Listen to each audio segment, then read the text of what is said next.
How to plant grass with a slit seeder.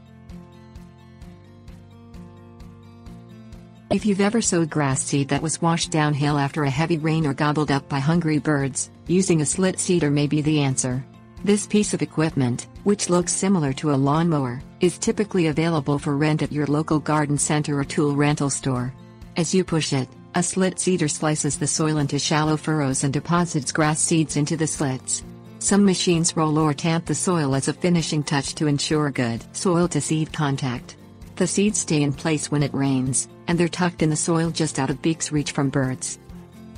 Prior to using the slit seeder, the first important step is to prep your lawn. Skimping on this step by going straight to slit seeding could mean a waste of time and money. The soil where you'll sow your new grass seeds has to be able to sustain the healthy growth of your future lawn.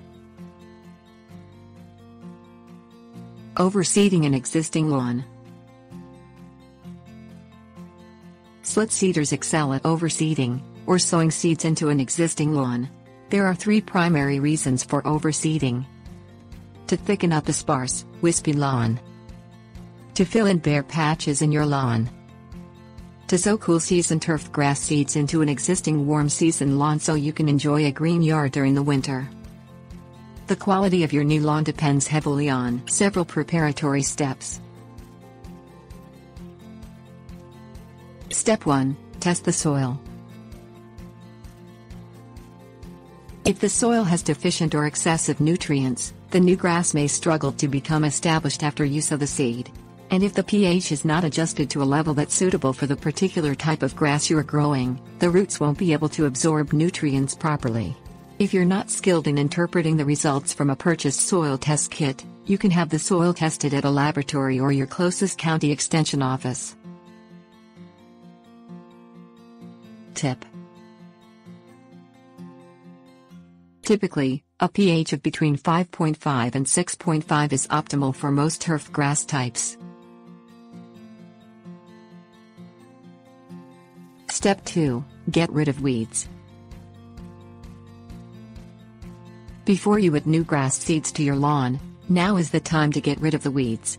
Determine what type of weeds you have: grassy weeds, broadleaf weeds or sedges. Choose a selective herbicide that kills the type weeds you have without killing the grass, and follow all label recommendations and cautions, particularly the required interval to wait before you can safely seed your lawn.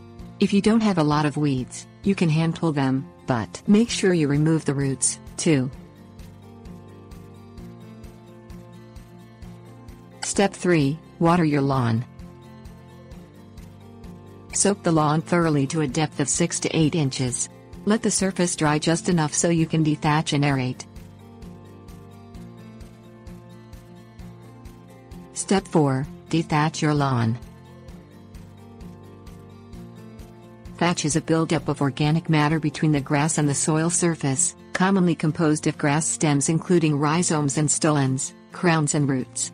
If enough of this layer exists, it can strangle new grass growth. You can use a stiff rake to remove the thatch or a vertical mower, also called a power rake. Step 5. Aerate your lawn. Use a core aerator to loosen compacted soil. This machine removes small plugs of soil, opening up pockets in your lawn that allow air and water to move more easily to plant roots. Tip: you can rent vertical mowers and core aerators at your local garden center or hardware store. Step 6. Fertilize your lawn. As a rule of thumb, apply ½ pound of nitrogen per 1,000 square feet of lawn. Apply phosphorus and potassium based on soil test recommendations. Adjust the pH, if necessary, by adding lime, according to soil test recommendations. Starting from scratch. If your lawn is in such poor shape that you're ready to start all over with it, use the same steps for overseeding an existing lawn, but replace step 2 above with these steps. Step 1. Remove all grass and weeds.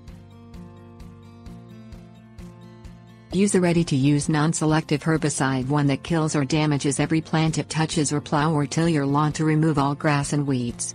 Typically, you spray a non-selective herbicide, such as one that contains glyphosate, until all surfaces of a plant are wet, but not dripping.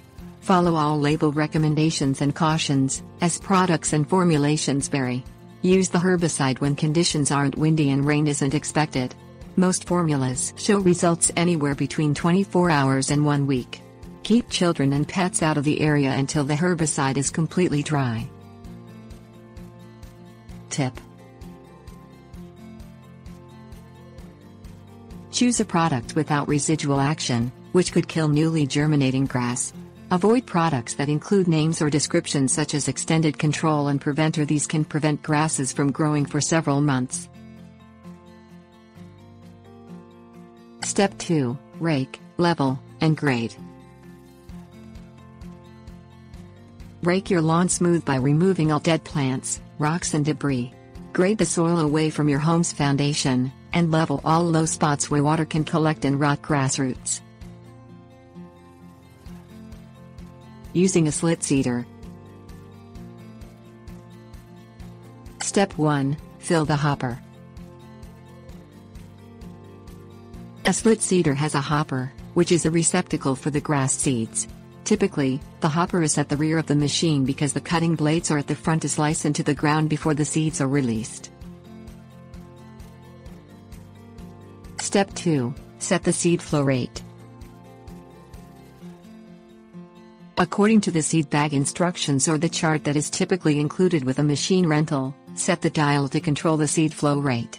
This rate depends on the type of grass you're seeding and how thickly it can be seeded. Step 3. Set the blade depth. Sow the grass seeds at the proper depth, following the manufacturer's directions. For example, if the directions on the seed bag note to sow the seeds at a depth of ½ inch, set the blade depth on the slit seeder, typically by moving a lever to the correct measurement mark. Step 4. Make 2 passes.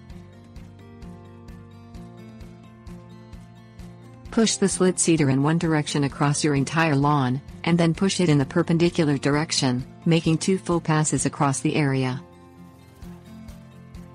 Aftercare.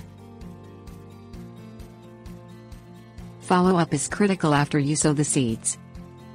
Keep the seeds moist but not soggy by making frequent but light sprinklings. In hot weather, this may mean watering twice a day. Warning: don't let the soil around newly sown seeds dry out, or the seeds may not germinate. Wait until the new grass is 3 inches high before mowing it for the first time.